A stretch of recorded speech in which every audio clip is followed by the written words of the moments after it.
there's a video, The Surprisingly Dark Lore of R.E.P.O. Ooh, I kind of want to watch it. We can watch it. We can watch it. Let's watch it. I'm making you guys watch this video with me. Come on. Let's watch this video. The Surprisingly Dark Lore of R.E.P.O. It looks interesting. It literally just popped up on my feed right now.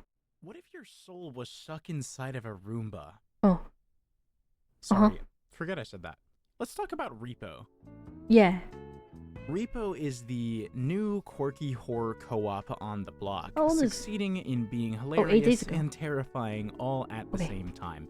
Although it is not a Lethal Company clone, unlike what many say, as it came to be with basically no inspiration from it. It's friend swap. It's friend swap. Being similar in a lot of ways, including in the way I'm gonna say it. I don't care if they call it friend swap. I think it's fun. I think these games are really fun. Okay, I don't care. I like Peak. I like R.E.P.O. I like Among Us. Lethal Company was pretty fun. What was that other one? There's another one. The one with the video camera. We didn't play that one a lot, but it was pretty fun too. I don't care. I still think they're fun. Its lore is seamlessly intertwined with the gameplay, lying just beyond reach for those not looking. The story R.E.P.O. aims to tell is much darker than you'd probably expect, and today we're going to explore that story. Unlike Lethal Company's lore, this is told without the use of logs or cutscenes. All we have to work with is the environment, the pieces left behind of a once bustling society that has long since ceased to exist. Using these environmental clues, I hope to answer several questions about the lore within this video, including what happened to human society in R.E.P.O? Where did Taxman, the Semibots, and the monsters come from? Who are the human group, and why do they hate Taxman so much? And finally, what is the theme of R.E.P.O? All of this and more awaits, so whether you're gaming, drawing, at work, or anything in between, get ready as we dive into the surprisingly dark lore. We're gaming. R.E.P.O. Before we can possibly hope to understand the lore of R.E.P.O, we need to lay down some groundwork by exploring the gameplay. In R.E.P.O, you and up to 5 others play as Semibots, humanoid robots with the ability to levitate objects and handle human tools effectively. Your group is led by the Taxman, an entity presented as a grotesque distortion of the crying, laughing emoji, communicating to you solely through emojis. He tasks you with repossessing valuable items at abandoned locations. Repossessing? You mean R.E.P.O? Insane. Presumably to pay off past due debts. Acting as obstacles to your goal, these locations are full of strange creatures and monsters. None of their origins are known exactly, as they're all slightly different, with some appearing vaguely human and others not so much. When killed, each monster drops its soul in the form of a glowing pink orb, and these are some of the most valuable items you can get your hands on.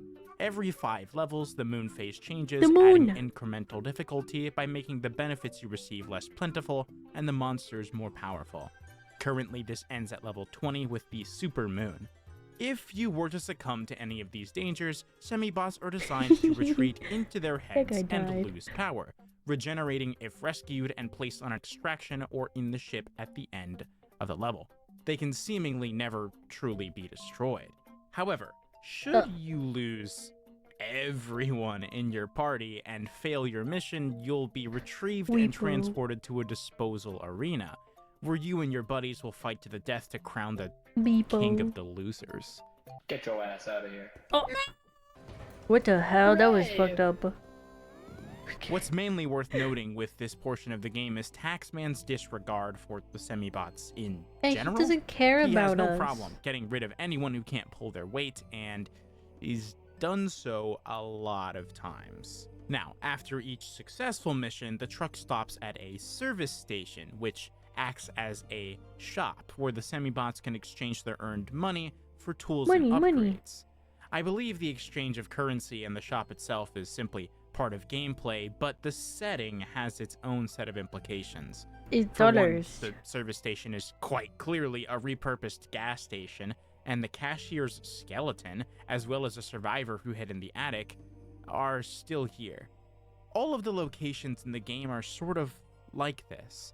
Abandoned, yet still full to the brim with evidence of someone's presence once upon a time. Yeah, The suspicious. taxman, ironically, persists, repossessing property from society that no longer even functions, where money has lost its value. In order to have a chance of understanding why this is, we're going to have to dive even deeper and explore each level in detail. Not So the let's go deep ahead and dive. begin with Mechanic Station. Yeah. What's that one? Mechanic Station is an Arctic research base, most likely located somewhere in Greenland. Although the flag of Denmark can be seen throughout the base, Denmark is Oh. not known for tall mountains or extreme cold, like is displayed in the entry animation for the level. Not only that, but the station's logo has a puffin penguin in it, puffin. which, although I believe can be in Denmark, is more likely something you'd find in Greenland. This discrepancy can be explained easily through Denmark's direct affiliation with Greenland, implying a joint government involvement in the station's former operation. No sign of struggle is present here, and there are no human remains either. It's just empty. Yet everything is still in its place. We don't have any idea exactly what this base was made to research or what they did leading up to the disappearance of its staff, Yeah. but we do know what they found. Of the items left behind to scavenge for, there are 2 ice blocks with mysterious things contained A within shrimp. them. Whiteboards can be found throughout the station, featuring a sentence that reads, "What's in the ice?"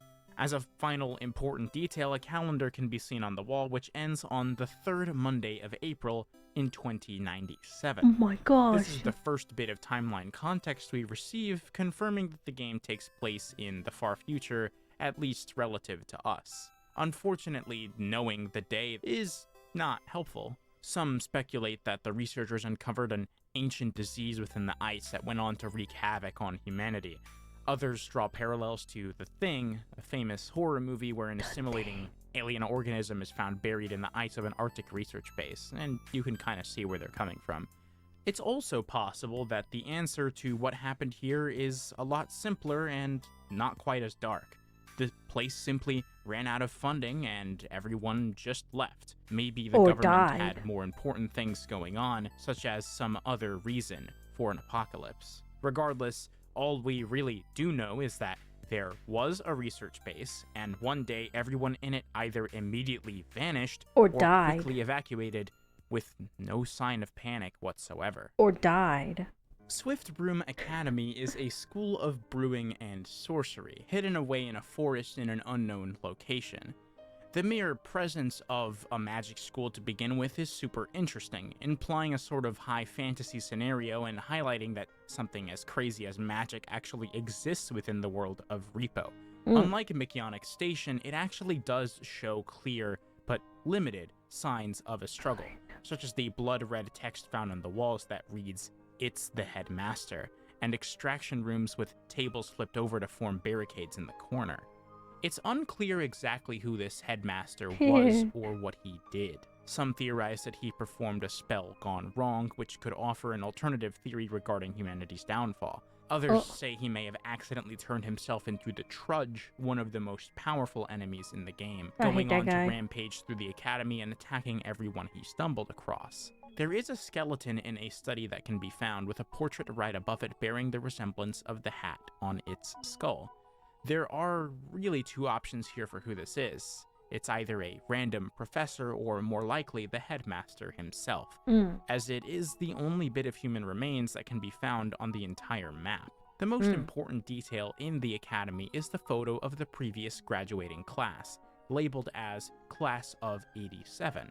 Upon first entering the map, you can see a banner hanging from the ceiling welcoming new students to the school, which means whatever happened with the headmaster was likely on an orientation day, and specifically after the class of 87 graduated. In all likelihood, of course, this is meant to be 2087, 10 years before the last date at Mechanic Station. Once again, although this is fascinating, there's nothing really due with this information.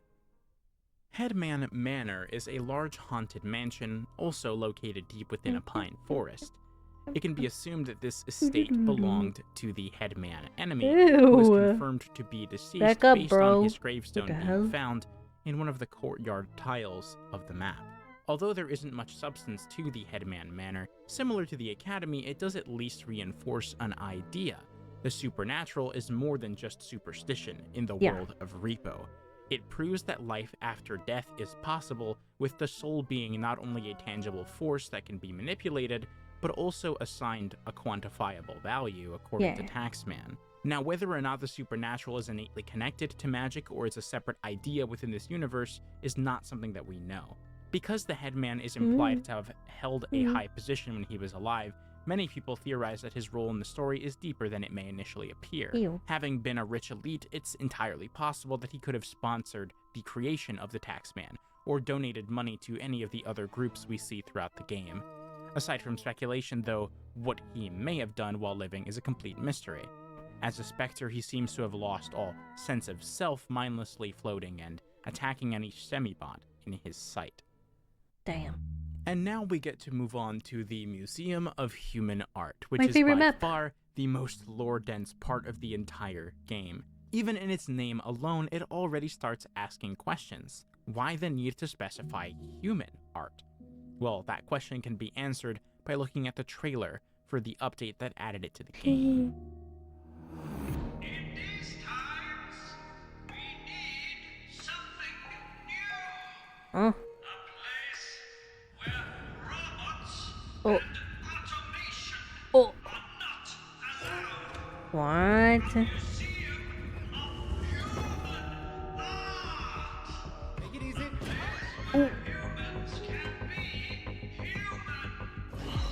human. We need this now. Before the cursed moon rises. I've never seen that before. Now we understand why the museum is named the way it is. It was made with the purpose of excluding robots and automation from art as a safe haven for human culture and ideology. However, the part that really raises an eyebrow is the last part, a reference to a cursed moon. What? Before we can figure out what they might have meant by that, how about we slow down for a moment to explore the museum itself? Unlike the other 3 locations we can visit within the game, the museum is not in the middle of nowhere. In fact, it finds itself in the center of a downtown metro area. Though the state of the museum suggests that there are very few people left to populate this once sprawling urban center, assuming anyone is left to begin with. The walls of the museum are dirty, furniture broken and overturned, and doors are boarded up. It's the only map in the game that makes it ridiculously evident that this place has long since been abandoned. In fact, some banners for special exhibits left behind suggest the last time this place was used was 2030, the earliest point on the timeline we've seen. What's especially interesting about the item pool in the museum is that every single thing you can find is, unsurprisingly, a piece of human art. A lot of it is abstract, some slightly disturbing, and some of them are silly. Despite the museum being long since vacated, there are still even security systems in place to protect some of the art left behind. Automatic lasers that burn you if you get too close. The walls are decorated with old, fading exhibit paintings, with many depicting the Semibots, Taxman, or the monsters we face throughout the game. As well as this, some sculptures paint the Semibots in a clearly negative light, with one showing a Semibot head being used as a furnace, burning money wastefully. Overall, I find the various art displays to be particularly intriguing because it conveys to us that humanity had already been dealing with all of these things at least prior to 2030, if not far earlier. Where the lore of the museum gets really juicy, though, is in the graffiti that's left behind. Ooh, the graffiti. Basically, every room has it, and every bit of it tells a different piece of the story. Through this, we learn about an organization named the Human Group, a band of survivors that formed after whatever disaster nearly wiped out all of humanity. And we know for a fact that humanity had to have survived because one piece of graffiti advertises a comedy show behind the food court every Friday, with a quote in the corner reading, "Humanity almost perished, LOL." Another chilling detail in the text that says, "always seats available," may imply that there's very few people left to regularly attend. Through the graffiti, the Human Group's affiliation is made abundantly clear, commonly depicting the Semibots with X's in place of their eyes and attempting to recruit others with the message, "Join Human Group, stop Taxman."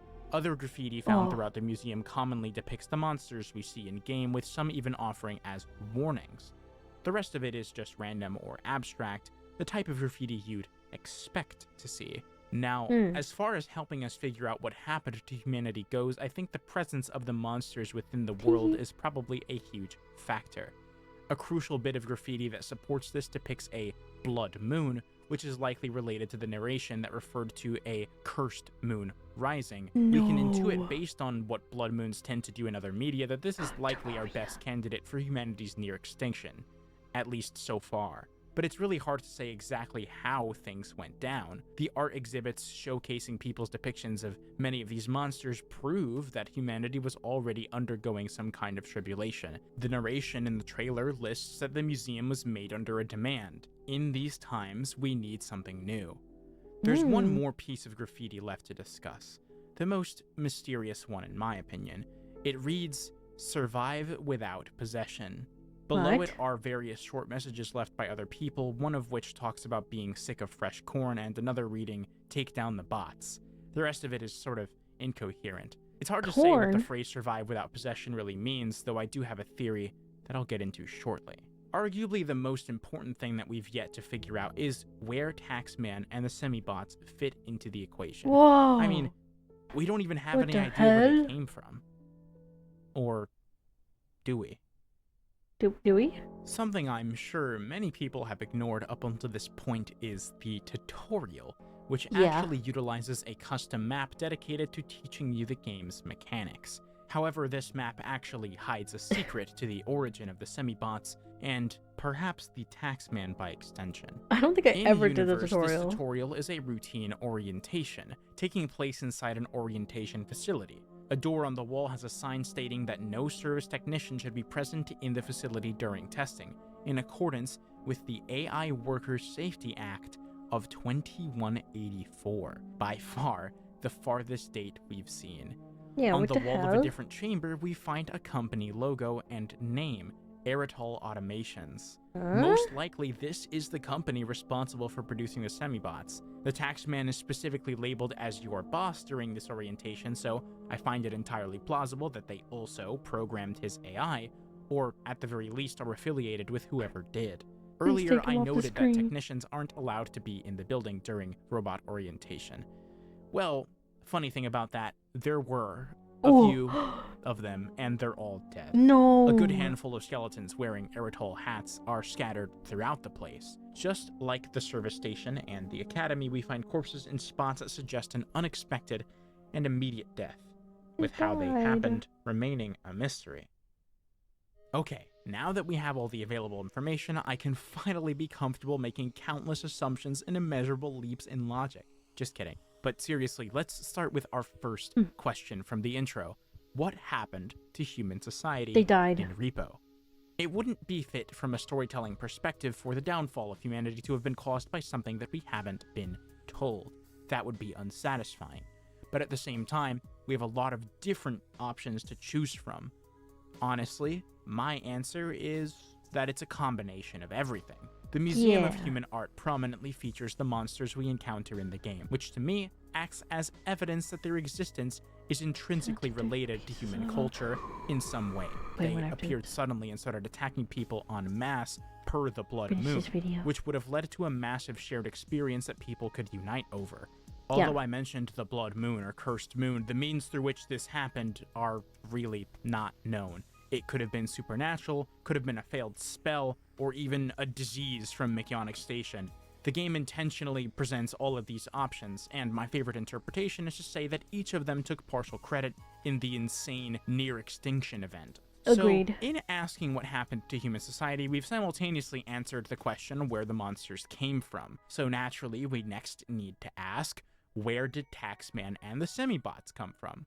The simple answer is, obviously, R.E.P.O Automations, the company that we just learned about. We know now that asking where they come from isn't nearly as interesting as wondering why they exist in the first place. Explaining why the Taxman exists is fairly obvious, at least on a surface level. It's an algorithm that was made with the purpose of upholding tax agreements, established with companies and organizations whose locations we visit to form the basis of the gameplay.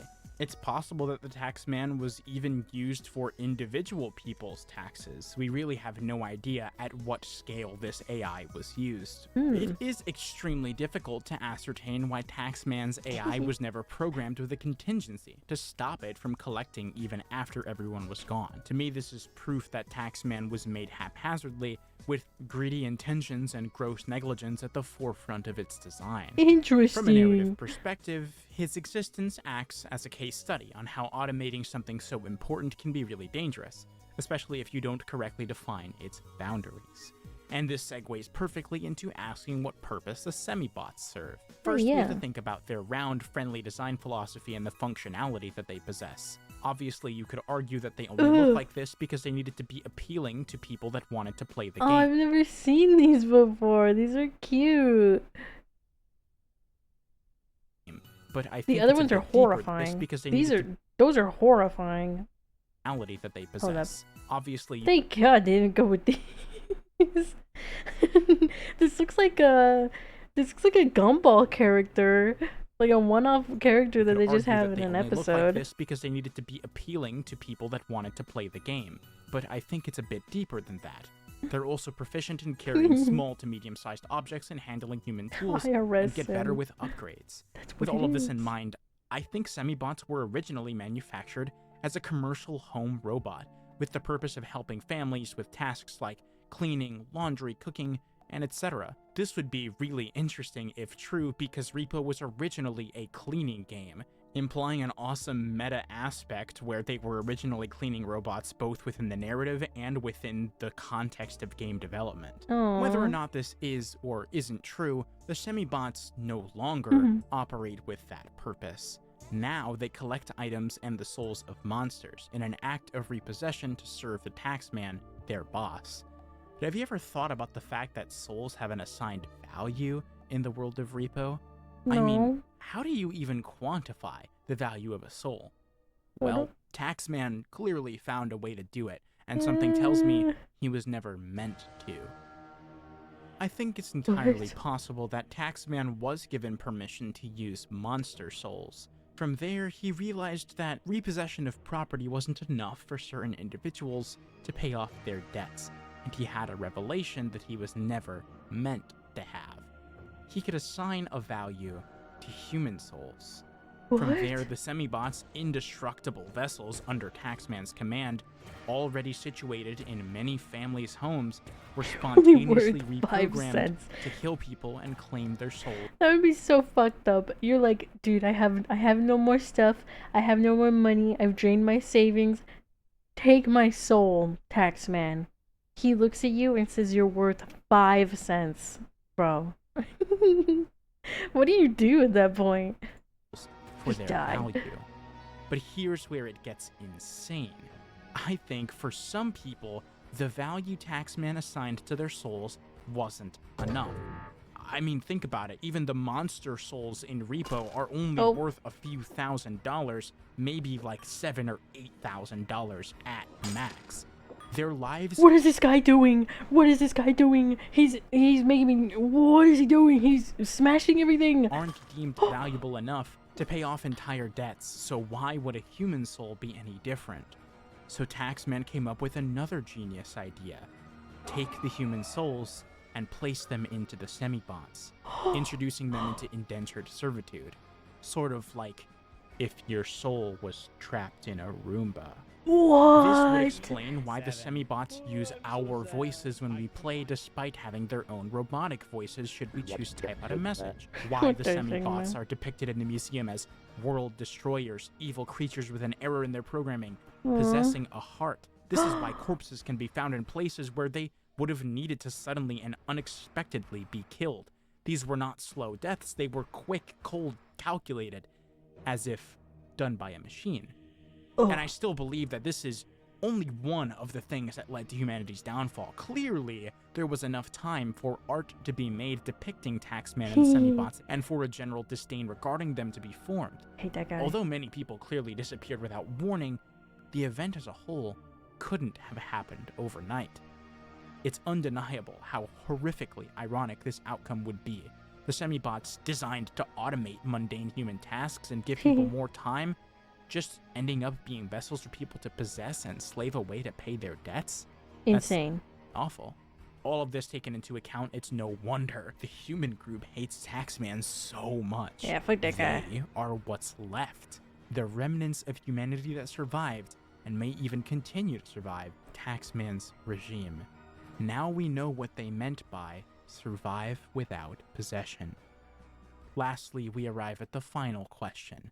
What is the theme of Repo? Capitalism. Well, the game's title, Repo, clearly it was always meant to have multiple meanings. We, the players, are repossessing property for Taxman, but we are also repossessing an empty vessel, the Semibots. Regardless of the merit my personal theory holds, the story's clearly trying to frame Taxman as an AI gone rogue. Even the museum was literally founded under the premise of creating a space where automation isn't allowed. Within the context of art, AI is a hot topic, considered almost universally taboo by artists when trained off of people's hard work without permission and moderation. Yeah. And this matches the game's story pretty well. Without a shadow of a doubt, I can say that Repo's message is proudly anti-AI, showcasing the dangers associated with relying on automation too heavily without precise regulation. Yeah. And beautifully, it does so while being an independently developed game made by a team that has poured their hearts and souls into the game Anti-Punki. for It's true, millions it's to true. enjoy. What conclusion Hey, could what the hell? possibly be more fitting than that? Oh my god. It's beautiful. But of course, Aw. due to the vague nature of Repo's lore, it is entirely possible that a decent bit of what I've said is either irrelevant or just plain wrong. Yeah. However, I am truly proud of my interpretation and believe it has some No, merit. I agree with the you, one Mr. thing that does stump me completely, though, is how Mina? the timeline of this Mina? world So- fits. Every year we've been given seems to have little to no So connection YouTube relative ban? to any other, and the AI Worker Safety Act being the Let's go away. farthest point on the timeline has me completely scratching my head. Either way, only time will tell how accurate my various hypotheses are. As is the nature with an early access game of any kind, future updates will surely blow our minds as they reveal the truth behind the Semibots, Taxman, the human group, and more. For now, all we can really do is break more diamonds as soon as we find them. No. No! No. Oh my god. Hey there, this is the end of the video. Thank dropped you so it. much for watching. I've wanted to make this since like the first time I played Repo, and the new update finally gave me enough content to work Thank with you. to make a proper theory, which was really exciting. Thank I you had for a the lot video. of fun making this and putting it together, and I'd Oh my love to get god. to interact It's with some of DaVinci. you I on use this. It's a lot DaVinci of to fun edit my ma- videos. Look, this is what my YouTube making looks like. this and putting it together, and I'd love to get to interact with some of you guys some more, so come on down to the community Discord server. Don't be shy. If you like the video, you no, should I'm check out some sorry. other stuff I've done. Oh, I've got he's got a decent mouth variety question on the video. channel, so A Risk of see what you Rain. might like. You know, I Terraria. usually do all of the work on this channel on my own because I'm not comfortable with the idea of giving away any part of my process to someone that I don't trust deeply. They always take like dozens of hours to make, and I would really appreciate any kind of support that you can give, even if you just want to share this video with a friend that you think would So also thank you for the like video. watching It was really good Once and again, very thanks for interesting and taking very time. informative.